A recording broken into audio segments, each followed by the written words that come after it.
আল্লাহ তাআলাকে মেরে ফেলার জন্য নমরুদ কিভাবে আসমানে উঠেছিল, এরপর কি হলো জানলে আপনি অবাক হয়ে যাবেন। প্রিয় দর্শক, হযরত ইব্রাহিম আলাইহিস সালাম যখন নমরুদকে আল্লাহ তাআলার প্রতি ঈমান আনতে বলল, তখন সে ঈমান তো আনলই না, বরং উল্টো করে বলে দিল, হে ইব্রাহিম, অচিরেই তোমার আল্লাহকে হত্যা করে তার রাজ্য দখল করে নিব।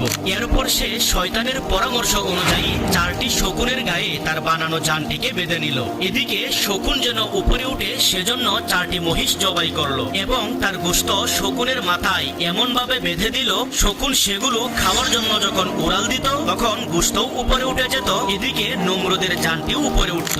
এভাবে 3 দিন 3 রাত উপরে উঠে নমরুদ আল্লাহ তাআলাকে মারার জন্য তীর নিক্ষেপ করলো। তখন আল্লাহ তাআলা তীরের মাথায় মাছের রক্ত মিশিয়ে যখন আবার নিচে নিক্ষেপ করলো, তখন নমরুদ দেখে বলল, হে ইব্রাহিম, দেখো তোমার রবকে হত্যা করে ফেলেছি। তখন হযরত ইব্রাহিম আলাইহিস সালাম বললেন, আরে নমরুদ, আমার আল্লাহর কোনো মরণ নেই, তীরের মাথায় রক্ত